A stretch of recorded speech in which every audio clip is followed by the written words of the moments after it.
Hello and welcome to the Two Robbies Podcast, your destination for in-depth discussion and analysis of the Premier League, the Champions League, and today a little bit of FA Cup as well. I'm Robbie Mustoe, he's Robbie Earle, and here are today's topics. Cristiano Ronaldo's hat-trick propels Manchester United's hopes for the top four. Tottenham's impressive run of form ends at the hands of Brighton. Arsenal's struggles continue at Southampton after a third consecutive defeat. After 10 years in charge at Turf Moor, Burnley part ways with Sean Dyche, and we assess the FA Cup semi-finals where Liverpool and Chelsea came away winners. All that and more in today's episode. All right, my friend, let's start at Old Trafford. Never a dull moment. No. Always stories coming out of that club and that stadium right now. Man United won the game 3-2. Yeah. A Cristiano Ronaldo hat-trick again after just a few weeks after the one against Spurs. Stunning from him. What are we thinking, my friend? Top four back on again for Man United? They have a chance. They have a chance, Rob, if Ronaldo keeps scoring. They keep him fit. He stays in the team. Outside of that, it was an average Manchester United performance. And yes, I get that there's no Fred, no McTominay, Matic. Obviously, it said that he wasn't playing, so defensive midfield players was a problem. There was no Rafael Varane at the back, no Luke Shaw. So we can start saying these players missing, and I do get that. But again, against the bottom team in the league, it was a struggle, mate. and take CR7 in the moments out, and we'll talk about the great man, but take those moments, those goals out, and it would have been a struggle. Yeah. And I think, part of the discussion with Ronaldo going forward with a new manager, looks like it's going to be Erik ten Hag. Just Ronaldo's influence on others. There was a nice clip, Rob, and this is kind of bigger picture stuff, I suppose, but there was a nice clip of Ronaldo talking to the younger players. Elang was certainly one of them. Was it Jadon Sancho? And that's great to see. But is his dominance, right, and his influence, and of course, there's no question he is an incredible player. And the numbers that he's got, like it's his 50th hat-trick in club football, is crazy, ridiculously amazing stat. But let me throw it in a different direction.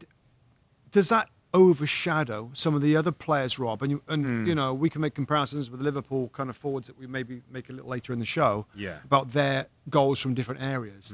Does Ronaldo's presence in the side mean that things really do funnel towards him at all times? Is that a detriment to others? I've got to be honest, Rob, now, we're on the podcast, so we're in slightly different mode, slightly different mood. I'm tired and bored with that argument because I don't get it.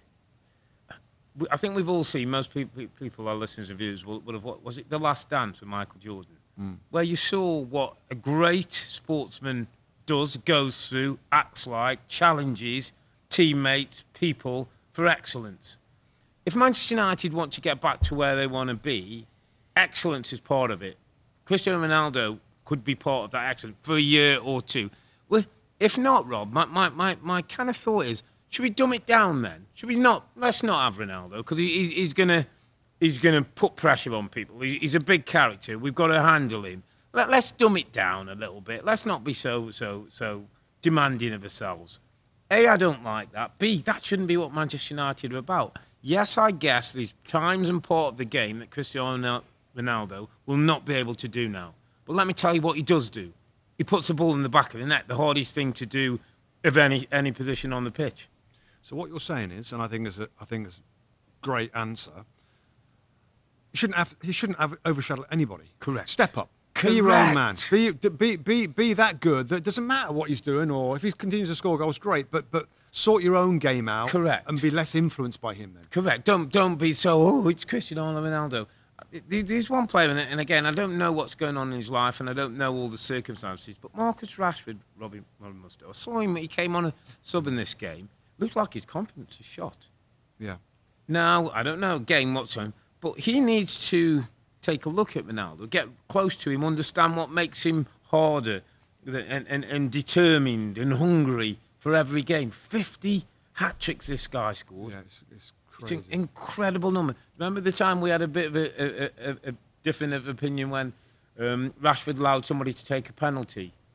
And I was saying, well, he's just that kind of guy. And you were saying, no, he's centre forward. And You can't imagine Cristiano Ronaldo being on 2 goals, ever saying to somebody, "Oh, you have this penalty."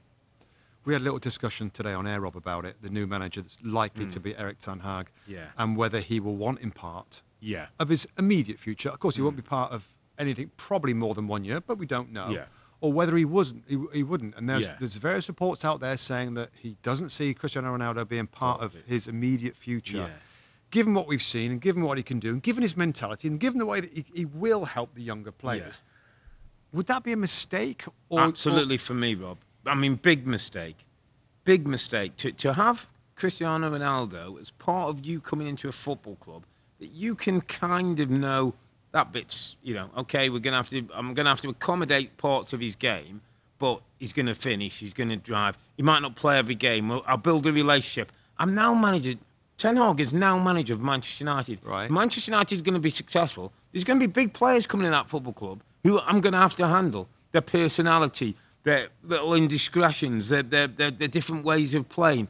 I've got to be a big enough man to do that. And maybe he feels, not that he's not a big enough man, but that's a challenging scenario that he maybe doesn't really want. At day one, maybe he doesn't want that. And like you said, it's a huge jump up in terms of expectations of the club that he's at. He's done good work wherever he's been. Correct. So this guy's potential upside is anything you want to see, because we haven't seen him yet at this kind of level. No, we don't. So that's really interesting. It's just whether he, if you've got the confidence as a big time manager, whether you're super famous or not, you've got to be able to handle that and say, Ronaldo, nice to meet you, like brilliant, but there'll be sometimes you're gonna be sat on the bench, and that's the way it is. And he's got the sulky, frustrated Ronaldo. Is it something that he's got every right to feel like? Do we want that influence, Rob? Do you know what I mean? He could, Rob, but it's a really interesting point. And I would say to you, I'd chuck a name out to you. If Pochettino came in, would he be able? Because you could argue he's not had one of those big superstars. I mean, yes, at PSG, but before that he hadn't.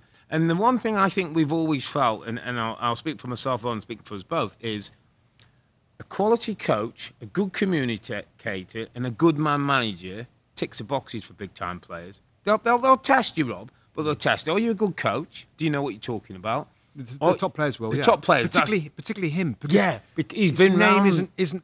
He's not done anything at the very. But I think he can. I think he could get Ronaldo on his side, Rob, if he's that guy.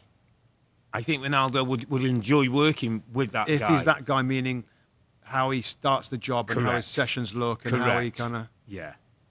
It's a fascinating one that we'll see how it develops. Another fascinating one, Rob, that we saw, and I don't know whether we've gone straight to the superstar players here, but it's certainly newsy. Poor Pogba in the game was that guy, that holding central midfield player that you need to defensively help and to protect a little bit. We saw Norwich cut through United so many times with 2 or 3 passes. And then we saw the little bit of stick that he got at the end, walking off, got subbed out of the game, which seems to be happening a lot now. And then there was a little cup of the ear to sort of like mock some of the criticisms. He's finished, isn't it, Manchester United? I mean, we know his contract's up, and the club allowed it to run, so he's going to go for free, which again, like for me, business-wise, wow, like, is incredible given the money they spent. There's no way back. I think not now. I kind of feel we're at that position where sometimes it's better for 2 parties to go separate ways. I kind of feel we're at that Aubameyang and Arsenal stage where it's not going to. There's no future. And Aubameyang's gone on and done reasonably well, and Arsenal have done reasonably well. I just think the biggest disappointment for Manchester United fans is we've seen Pogba in the black and white of Juventus be a champion. We've seen Pogba in the blue of France be a champion. We've never really seen the best of Paul Pogba. Now, there's more the club should have done and have handled it better, but there's certainly more that Paul Pogba should have done to get more out of himself, Rob. Yeah, and to demand from others, to lead by example, etc., etc., etc. So, I'm pretty sure he's going elsewhere. Just finally on Manchester United, Rob, this top 4 situation. Now, if you feel that they've got momentum, that they've got the will to do it, they're absolutely still in the race. I just don't think they've got it in them to finish the job and finish in the top 4. Well, everybody is floundering around that part of the league. I just don't see it in their performance that they can do it. There's a real, I think the word malaise might be the word. There's a real feeling around this football club, Rob, of almost. I was doing some notes at the weekend. It's almost like United can't wait for the season to end. Totally. Can't wait for the season. A new I see manager, Ralph Rangnick, who's having to stand in front of the press and try and legitimate what he's doing and why things are happening, and he's not really sure of things. It looks like sometimes on the playing field, these players not really committed, not really sure what's going on. It just feels a bit of a mess, Rob, a real mess that needs a sort out. And Ten Hag needs time. He's going to need good players, and he's going to have to, Rob. And I did a little one of my. Let me get my red pen out and look through this squad, this team. There ain't many definite starters in my Manchester United best 11. As we saw, and talk about the time that he's going to get the new manager. Yeah.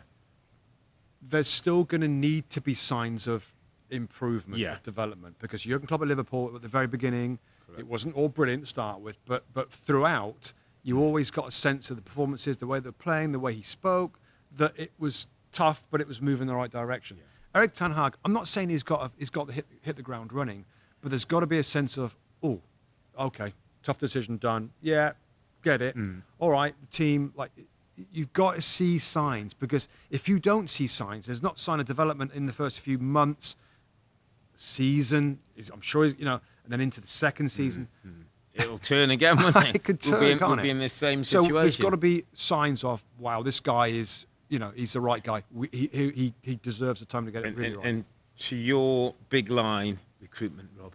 Recruitment's going to be key. That's the biggest. Recruitment's going to be key. Yeah, Jurgen Klopp decided the way he was going, and you get your Van Dijks, and he got his Allisons, he got his pieces in a jigsaw, and we saw it come together. Recruitment. It's more important than the head coach. Yeah. It's more important than the head coach position. And that's where maybe they're still talking. Who's going to decide? John Murtagh, director of football of the club, and Darren Fletcher, and the chief scout, can't remember his name now, and Graham Arnold? Or is it, how much influence is Ten Hag going to have? Yeah. And that's why we both preferred Pochettino, because given the director of football and the recruitment side at the club, he would have more influence and more pressure to bring in players that might do it. So that's will continue to be my concern, whoever's manager.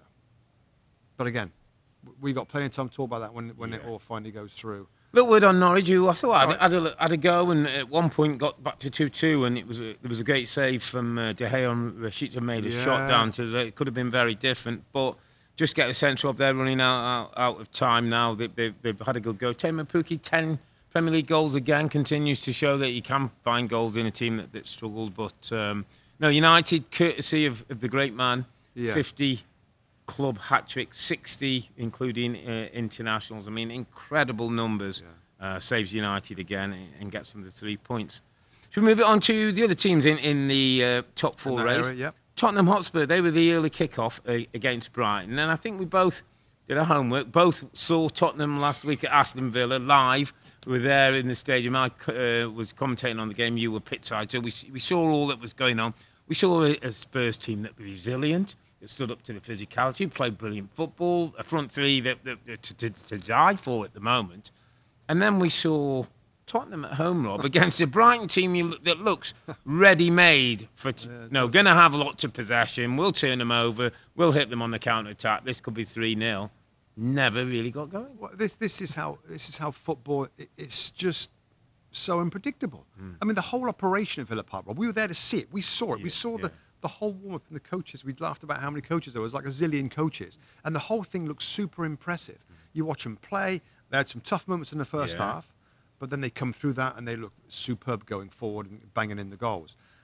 I mean, they've had all week to prepare again. And he's talked about when we have time to prepare, we're at our best.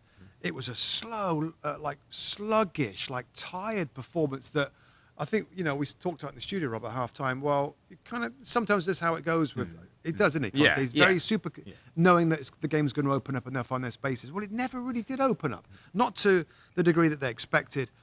Of course, a ton of credit goes towards Brighton, the way that they played football, and they kept it away from Spurs, which I expected to a certain point. But at some point, come on, Spurs, get engaged, get fired up, and win a few balls and get those front players going. They never did that. I'm just I think the most disappointing performance of the weekend, really, given the expectations, given the league table right now, given that they're favourites to finish fourth, and they go and do that where they lose at home to a late goal to Brighton and Hove Albion. I mean, it was, and I think it was as big a shock to Conte as it was to us, because all week, Rob, I've been reading reports where this is starting to look like the team. This is the mentality, that goes along with strong teams. So I'm reading all those things, and he must be thinking that box is ticked now. I kind of know where we are. And then Spurs, I said it's that Spurs gene that triggers in, and somehow just don't seem to be out. Just don't seem to have that drive. And Eric Dyer came out after the game and said we started slowly, we couldn't really get going, didn't really create many chances. I mean, I just wonder how that manifests itself with a team that can be so good, we've seen can be so resilient, and is on a flow at the moment. Four straight wins. There's only one explanation. And there's still players within that team that aren't good enough to be consistently at the level that's required to win and to get towards the top of the league table. We know the manager is. Yeah. There's a lot of things around that club that's absolutely geared for it. And Eric Dyer, I just wrote his name down before you started talking there. I mean, superb professional, brilliant career, international player. I see, again, being there is so great to be there. And I can see what he gives with his passing and his long balls and the little dinks in behind. Really, really good. But he's not a great defender. And the goal was an indication of that. It's Trossard that goes to shoot. He fakes inside. Dyer gives it a little bit of one of them. And he goes around the outside or the outside of him and scores there. So I still think there's 2 or 3 that's in this side that could be improved. But it was such a disappointing performance. Now, what didn't surprise me, and is this weekend's underappreciated performer, Leandro Trossard. And I had to ask our producer Jorge whether I'd had him before, because I'm a big fan of Trossard, and I've seen him. We watched him last year. I mean, he's a real creative, special player, and I think could settle into many clubs that are higher than Brighton in the league table. The way he took his goal, he's just a box of tricks. Skillful, creative, took his goal really well, and he's one of the players, and this, again, we say it a lot, why we do this is to try and pick out people that listen to the podcast or watching on YouTube as a player. Just watch him, because he's better than people think, and was a difference. I mean, a good time to highlight him when he scores a winning goal against a team that's wanting to finish in the top 4. So Trossard, underperforming kind of, or underestimated, player. Had a great game. It's a great shout as well, because I think he's almost the epitome of a Graham Potter player who, could go in a bigger team and hold their own. Good. Technically good, tactically good, Belgian international, can find a goal, should get a goal or 2 more, can assist and things, plays a number of positions, can play wide, can play midfield, can play forward. It's a really good shout, Leandro Trossard, getting the winning goal for against Spurs to give Brighton the lead. So, Tottenham lose early game, which means we then had the Manchester United game, seeing CR7 and Cristiano Ronaldo do the thing for them. It also put a bit of pressure, or made an opportunity for Arsenal. Away at Southampton, 2 straight defeats, things not quite going to plan. There were a couple of injuries to a couple of key players and positions that was hurting them. But it was a youngish Arsenal team, Rob. I know you I know it's young anyway, isn't it? It's a young team, but it was younger. But it was younger. With 1 or 2 of the players, Partey and Tierney in particular, out. I know you had an eye on this game, and Southampton 1, Arsenal 0. Have Arsenal just regressed a bit? Well, I don't know whether, I mean, I think that the results would say they've regressed. I think that's the right word. They've fallen away a little bit. They've just run out of steam. But, I mean, there's injured players that we know about. The 2, of course. I mean, Kieran Tierney at left back. They've made changes. Xhaka has played there, changes the midfield, and Thomas Partey in midfield again, another key player. But that's only 2. And Lacazette, of course, has missed as well. So 3 of your regulars for this particular game. But games before that, Lacazette's been there. So I think the main thing is the squad, isn't it? We know that he stripped it right back down to bare bones with the young players and got rid of so many where he knew he might be short in the squad. That's happened, but the results have still been good. Let's not kind of pick and choose the time to praise and to criticise. But it's been a bit of a drop off, and I think the squad will be addressed in the summer. I feel now that the ownership was talk, wasn't it? Kroenke's going to allow a bit of money so he can go and buy two or three quality players. Because it looks like, you know, the core, the foundation is pretty good. So a little bit of quality in the market is going to be very interesting for Arsenal. Now, whether they can go again for the Premier League now, I don't know. But it was just frustrating. I mean, they were so all over, particularly second half Southampton, as you'd expect. Yeah. And Southampton from 1 week of losing 6-0 at home, same stadium, pretty much the same team. I think there's a few changes. Actually, it was 4 changes to the side. I did the lineup. And yet they can dig in, roll the sleeves up and show tremendous defensive unity to keep out Arsenal, where if they concede a few early ones, it can get away from them pretty quickly. So Southampton, of course, credit to them. Well done. Jan Bednarek with a scrappy goal, but a second phase set piece, sweeps the ball in, and then defended really, really well. Fraser Forster was pretty epic in goal as well. Fraser Forster. Just on, there was just one point in this that I think Nketiah played up front, Rob, and there's a certain section of people and many football watchers who saw him, I think it was on Leeds at loan, seen him score goals for Arsenal, and I've been asking, like, why doesn't he play more? He could be the answer to Arsenal's problems. Again, I'll talk for myself, I've never been sure he's quite at that very top level of where we're talking about to lead the line for Arsenal. Just talk to us a little bit about, you know, what he gave and why they might have to go out and spend money for a different quality. Because I think it's hard sometimes for people to understand, like, what the levels of playing a centre forward in Premier League is all about. Well, he's 22 years of age. Did very well in the Championship. The times I've seen them in the first team for Arsenal is okay, and there was flashes where it's okay. But in my opinion, he's 22, so he can come again. I just don't think he shows enough to be effective at the level that Arsenal are, and that's, I'm trying to be as nice as I can to Eddie Nketiah, because that's a very difficult level to get at. I mean, I didn't play at Liverpool. I couldn't play at Arsenal level. I just feel that it's a bit of a stretch for him to be the guy. Now, whether he wants to stay there and come on and learn and develop over the next couple of years, and whether it's Lacazette, whether they bring somebody else in. But if it's Saka and an Odegaard, some people will say, well, Nketiah can. And it's not a given, is it? I mean, those are special talents. I think they're special talents. And I'd throw Martinelli in as well at that. Emil Smith-Rowe, who's having a bit of a drop for him. He started the game, got dropped out of this one. I just don't think he's there. He wouldn't be in that category for me. He'd just be a little bit short of that, which means he's got to be patient for first-team opportunities or go out on loan again. Contract's coming up, I think, as well. His contract's up in the summer as well, isn't it? So they're obviously not sure about him. I mean, if a 22-year-old striker at Arsenal is playing Premier League football, his contract's allowed to run to the last few months, then there's a reason for that. There's a reason for that. So they're not sure whether he can perform and be effective at this club at this level. So, I mean, the summer, watch his space. You know, they try to get the ball that went to Juventus. That's going to be big money, though, isn't it? To you know, that you don't get those big cheap money or smart money. Or smart money, really smart recruitment somewhere, and they've done a pretty good job so far. I saw this boy Nunes on telling you at Benfica. 22 years, played against Liverpool this week. There's rumours about interest in him. I'm telling you, good player. Okay, 4 defeats for Arsenal. 3 defeats. Sorry for Arsenal on the bounce. Just affects their chances, but they're still in there. Still fighting. What are they? 6th in the table, 3 points behind Tottenham. So if we ruled out Man United, and we didn't rule out Tottenham. No. Arsenal. What we my favourites are my favourites are Spurs. As we round up this top 4 based on the man leading them. That's my only reason that I'll go Spurs. With a different manager, I might go nah. I mean, Arsenal's next few I wrote down in my notes here: Chelsea, Man United. Who's that? West Ham, Leeds, and Tottenham.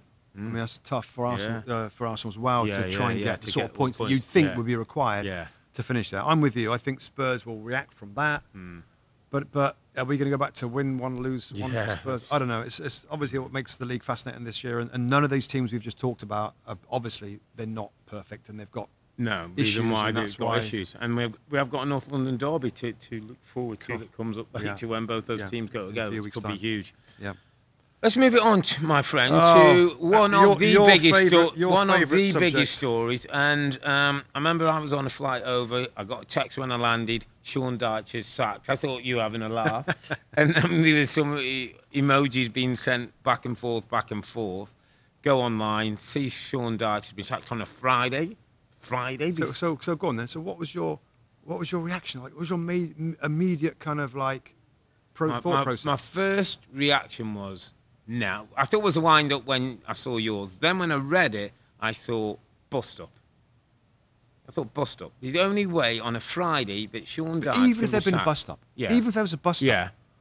Well, for him to leave the club to at this point? A bust-up to the point where there was no coming back, where something's happened... And that sort of bust-up, Rob, would be owner and manager. Correct. If you had a bust-up with your players... Correct, yeah, you can get that. Yeah, right. or you off this weekend, we'll talk about it. You can kind of recover from that. But I assumed owner and manager must have had some kind of bust-up. And if they didn't have a bust-up, it was just a Alan Pace chairman or whatever he feeling, is. Majority having owner, the water, reading the leaves in his tea, come out with a decision said, like, we're going to do a switch. Now, again, I know Alan Pace reasonably well. I wouldn't say we're close friends, but I know Alan Pace reasonably well. I spoke with him a number of times. Spoke with him after it happened, Rob, and it was interesting. And to be totally honest, there seemed to be an undercurrent as though this wasn't as controversial around the football club, and that it wasn't totally universally seen as a shock in the dressing room. And we've heard that, but backed up by David Ornstein, our Premier League insider, who gets across everything, who finds out, has got contacts and knows, came on air and said exactly the same thing, the same sentiments that Alan Pace had talked. The dressing room had supported the move, it was more supportive of the move than people would think. So it wasn't like, this is Sean Dyche's gang and everybody's in. Almost like, okay, well, I get it, I understand it. And so things must have deteriorated from the result. I'm assuming from the result on Sunday, when they lost 2-0 to Norwich. Yeah. And then they had the Monday in, and then you have think all it'll be week, Monday to if he's Friday. yeah. You would think. So you would think if it was just based on that result, it would happen Tuesday, Wednesday latest. Yeah. So that gives us still 2-3 days. It seems to me that something is more protracted during those few days. Through the few days. And does that mean as well, by the way, that it was unexpected on all sides? It seems to be. So succession.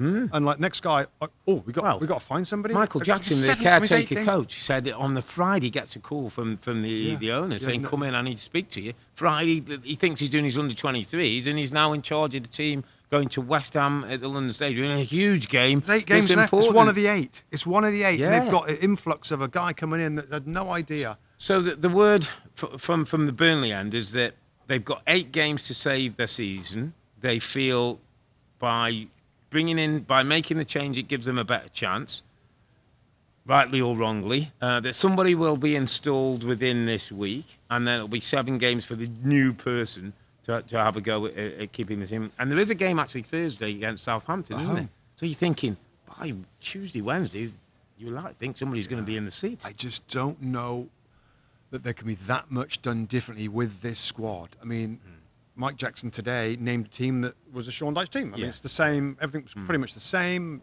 Maybe a little bit more energy early on when we had our eye on that game as well. As games going on at the same time. But for somebody else to come in, you normally expect a coach to come into a struggling side and shore up defensively and play more conservatively. But no, they don't need that. They need something, because he could do that. Yeah. I mean, I just don't know. Was it a little bit more free? I'm not sure if it's a little bit more freedom in the attacking third, maybe. Well, that's dangerous freedom. Weghorst gets a goal today. It's only his second goal. But I think it would be remiss of me, my friend, on this monumental occasion of underappreciated players, people in the game, to not mention and not give my underappreciated performance of the week to the Ginger Mourinho, the one and only. In him we trust, Sean Dyche. So you're going to go down with Sean Dyche? You're going to stick with him all the way? With Sean He's Dyche. I just underappreciated performer in... You did some numbers, and we both looked at some numbers of his net spend per season. $12.5 million. $12.5 million. I mean, it's peanuts. It's not it's not a salary of a player. It's not a player. It's half a player every summer. to be in the top half of the table, to get into Europe, to just keep this team in and around the Premier League. And it's almost sometimes, be careful what you wish for. Sheffield United might have said the same things. And we've seen teams like Aston Villa down for long times. And we've seen West Bromwich Albion and teams. And I just feel a little bit for Sean Dyche, what he's done, what he stood for, who he was. The Premier League's a poorer place without the humour, the honesty, the transparency, the realism, something that's normal about Sean Dyche. Like he could be your mate having a beer in the pub, yet he's managing a Premier League team. The league needs people like that. Because he keeps people honest. Correct. The whole diving thing, the whole big team to get a decision. He keeps people honest. And he stands up for the smaller club. Yeah. You know, when Klopp and Pep are talking, he talks for the smaller club who hasn't got the big squad. He doesn't want all this 5 substitutes because it doesn't help us. We know it helps you. The last thing I want to say, Rob, real quick on this, and it's kind of a bit of a general point. Do managers that do great jobs at small clubs, at some point they get touted for bigger jobs, have to take that leap, no matter how painful it might seem. We've seen, and I'm going to say, Eddie Howe, incredible job at Bournemouth for a long period of time, and the longer it goes, at some point, the situation is going to get you. And then you go down, and your stock is nowhere near the same. Now, fair play to Newcastle. For him, he's got the Newcastle job. Brilliant. Sean Dyche is another great example. There was real good shouts with Everton, other West Ham, Crystal Palace, others that he could have jumped. And he hasn't, and he's fallen the same way. It'll get you at some point. And the other one that we talked earlier, Brighton. Graham Potter is at some point he going to have to kind of find a way to move up because Brighton's not a big budget, and they play great football, and they're a brilliant story. But maybe next year or the year after that, he's going to fall victim of that circumstance, and his stock gets affected by that. It's just, I don't know. I thought about it a lot, and you know, loyalty in that goes both ways, and you know, you have a bad time. Good managers. But the situation, it makes maybe it really there's a time hard you have to think about making. But they could have won today, by the way. Could have won it, and they could have lost it. Could have lost it today. Both, started well. Max Cornet misses a penalty after Weghorst scored in that one, and then Souček gets a goal back. Still has a chance. Do you think he's still got a chance staying up? Sorry. Yeah, still got a chance staying up. 7 games. Interesting to see what happens over the next few days, Rob. That's going to be key, isn't it? Who comes in the door? Just a word as well to Ashley Westwood. We saw an injury, didn't we? Terrible looking injury. Terrible looking injury. We're hoping things aren't too bad. He did go to hospital. We heard Michael Jackson saying, you know, fingers crossed that it's not too bad. It kind of seems, obviously, we all don't like to see on a football pitch. So good luck to him, and we'll keep an eye on Burnley over the next few weeks. Southampton on Thursday, actually. So let's see how they go and who's in charge for that one. Let's move it now to Newcastle United, my friend, who feel good factor. Nice little run together. Feel good factor. Winning home games at St James's Park. Five straight wins. Fans all behind him. Bruno Guimaraes is flying. We saw him live and we were both impressed. We see him today. He's a good player. He's a standard bearer now of what Eddie Howe's trying to do. And you can feel this club coming together after all the problems, the Ashleys and the Steve Bruce and the demonstrations and all that. You start to see and feel what this football club can and could be. They've had a lot of years under Mike Ashley, a lot of years of frustration, of wanting it to move in a better direction, the football to be more entertaining, and the Steve Bruce era was a painful one in some ways.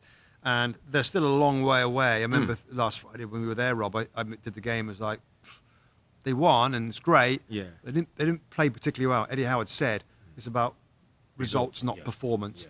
And today was better in that regard, but it's there's still a big upside in this football club. And Bruno Guimaraes is going to be an important part of that, a real talented midfield player. And some others at the club now will be.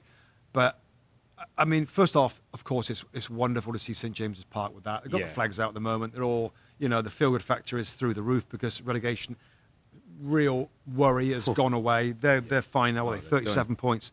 They're going to be absolutely fine 14th now. in the table, 37 points. Brilliant job, by the way, Eddie Howe. Yeah, really brilliant good job, mate. Yeah, by being entertaining.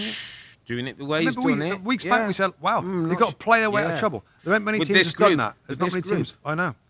And the Newcastle fans always insisted, we can do better than this, Steve Bruce. We can do better football. Steve didn't want the ball, did he? Steve Bruce was happy to let the opposition have the ball.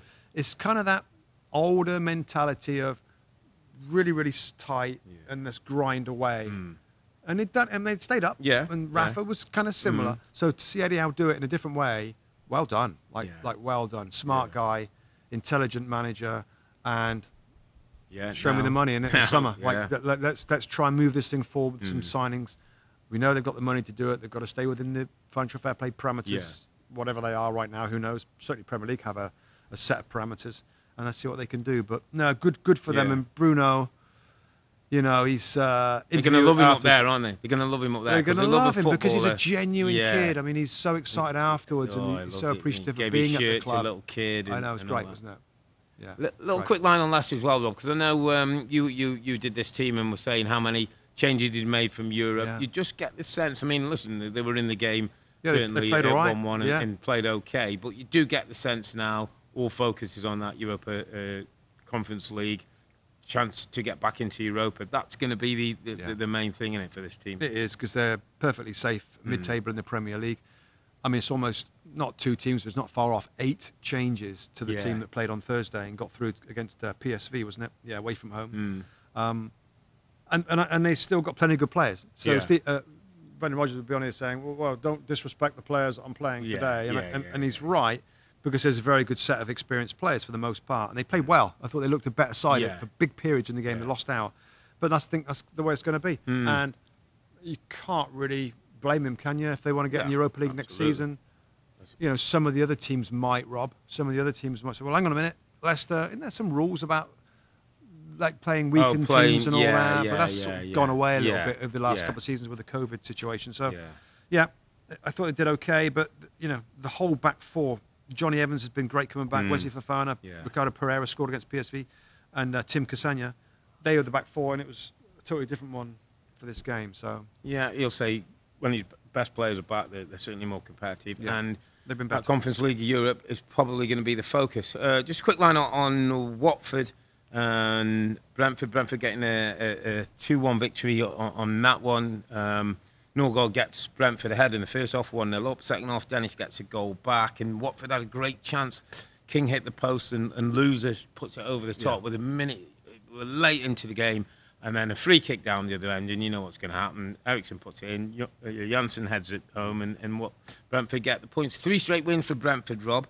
They are now sitting 11th in the table. Magnificent first season for Thomas Frank in that group, and we know the ownership and the way they do business. It's a real kind of tick of the box of how you can come up and do it. In a well-run. Like intelligently run, Correct. Smart recruitment, bit of momentum, the little stadium. No reliance on any one player or any one thing. It's and the good Christian feel about the it. Eriksson story, it's a brilliant story anyway. Correct. But kind of important for Brentford. I mean, his goals, his assists. Since he came, things because they were on a bad run and things picked up quality immediately. Footballer, isn't he? Quality So player. pleased to see him healthy and back on a football pitch. Let's take the chat quickly, mate, to FA Cup. We had 2 FA Cup semi-finals this weekend. We did. On Saturday, we had, I assume, the big 2. City, Liverpool, head-to-head in the Cup, having seen them in the League 2-2 last weekend. Liverpool bossed this one, to be honest. He did. I mean, Jurgen Klopp was very, very happy with their... Would you say the best first half he's had since he's been at Liverpool? Right, yeah. I mean, changes to the lineups, Liverpool less so. Yeah. You leave out Edison, and we'll get to the goalkeeping situation, possibly, and Kevin De Bruyne. Yeah. You know, that's a couple of big calls. Now, we've talked many times about the strength of this squad, and it's a phenomenal squad of players. And that works 98% of the time, Rob, by rotating like they do, and they win games in the Premier League and in different competitions. Against Liverpool, they need to be at their...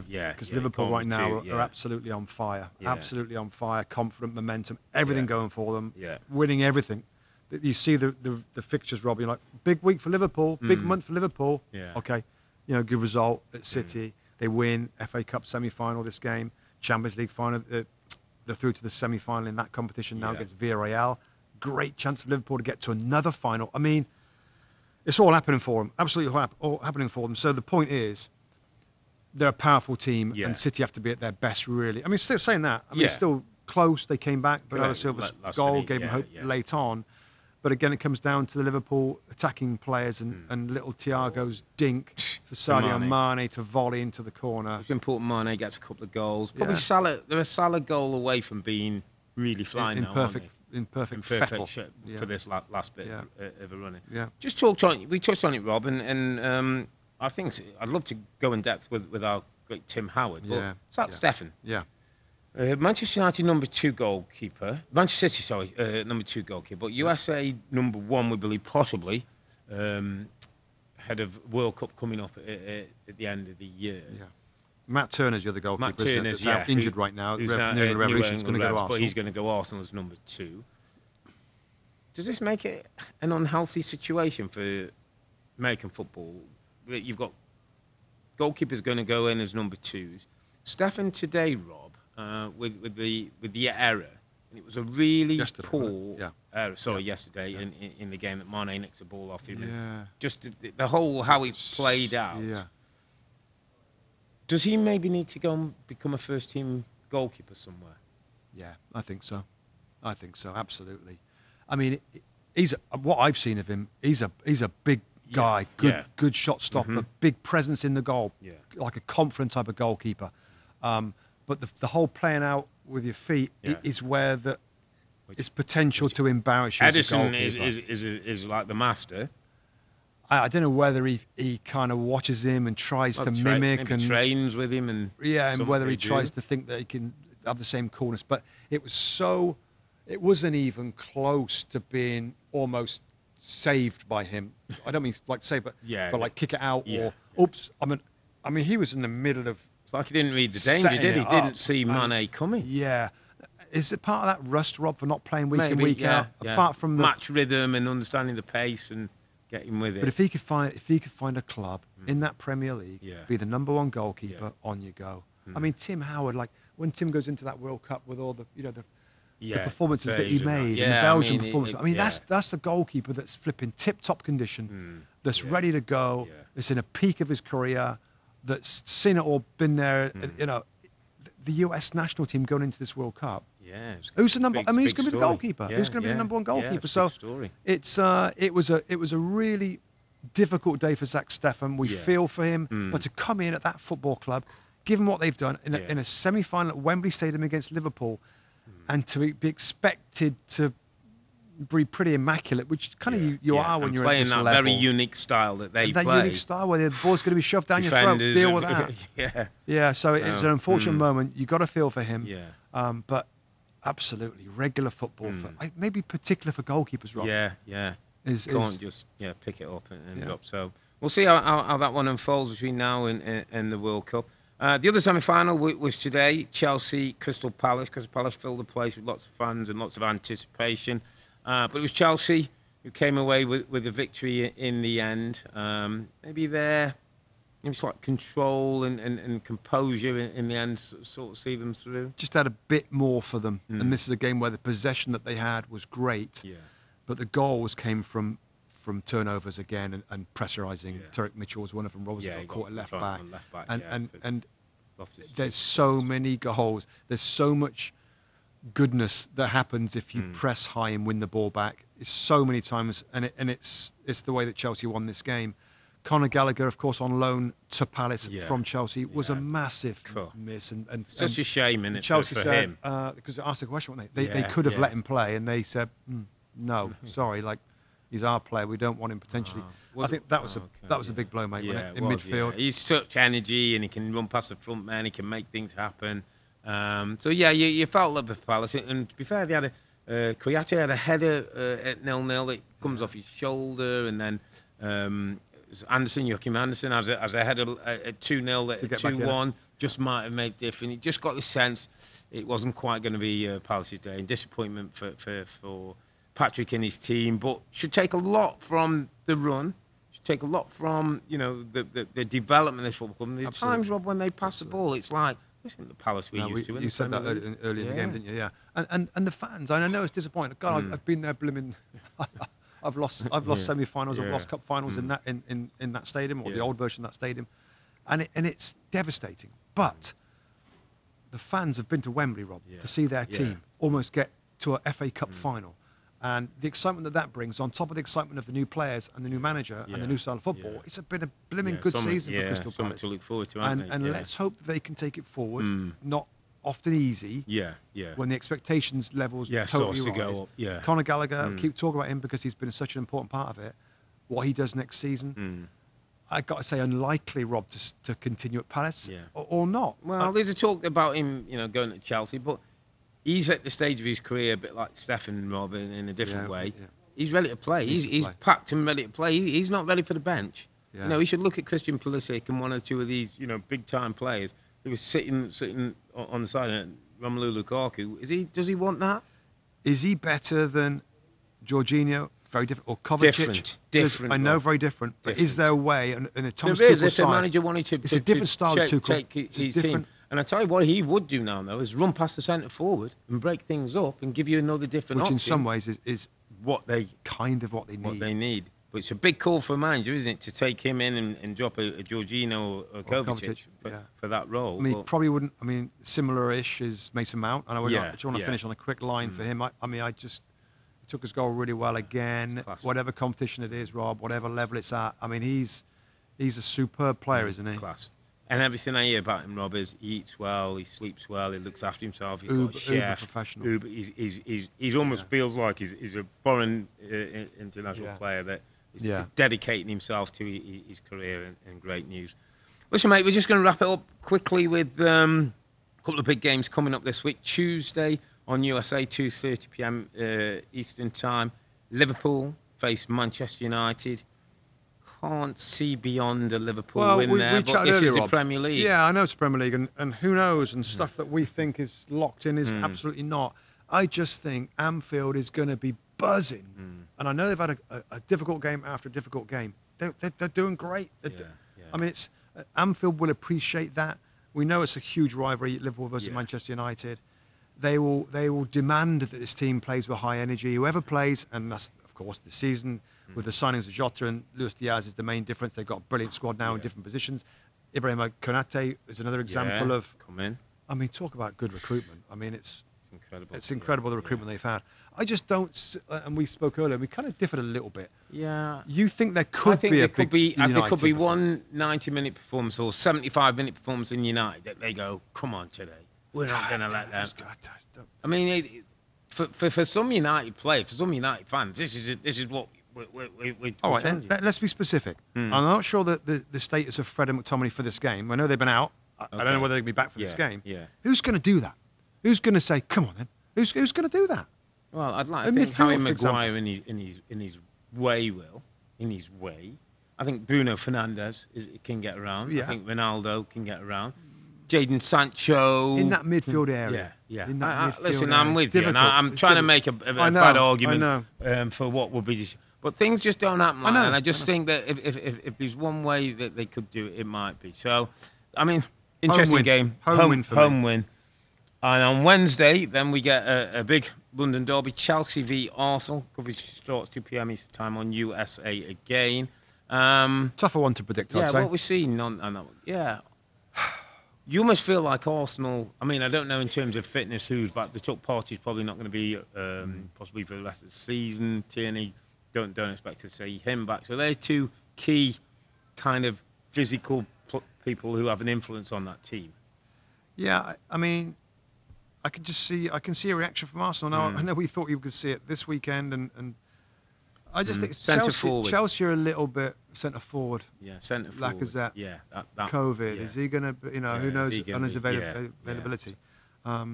Might see Lukaku. Rob, we saw him in the semi-final. Came on. Yeah. At some point, almost feel you need to get him back, don't you? At some point, could this be a Lukaku game? There's others, Ziyech and a few others that could start for Chelsea. Of course, it's tough to go against Chelsea at home. I like this Arsenal team, and I know the situation now. I know it's a bit of a struggle, a bit of a drop off. Yeah. But what do you expect? It's a young group. Inexperienced group. They're learning by every minute they're playing in the Premier League, and they could go there and do something. Yeah. They really could. But they need to be at their very, very best, Arsenal, to do that. Dare I say, it could be a Chelsea, some of the slow football at times. Might not be many goals in it, but. Brilliant. I mean, it's a shame that it's not weekend, mate. We love the good games. We do. Weekends here Tuesday, in the US, Wednesdays, we've got a couple of big games, but all good to look forward to, mate. And as ever, another massive weekend in the Premier League when Dyche got the sack, although his Burnley team did get a point in a weekend when Ronaldo gets his 50th club hat-trick. Yes, 5-0 club hat-tricks. Liverpool and Chelsea, they'll be facing each other in the FA Cup final in May. We'll be back for our midweek podcast on Wednesday. That's April the 20th, when we'll look back at those big games. Liverpool-Man United, Chelsea v Arsenal. But for now, I'm Earle, he's Mustoe, together with the two Robbies. Thanks for watching and listening. Be safe, stay healthy. It's a good night from me. And it's good night from him. Good night. Good night.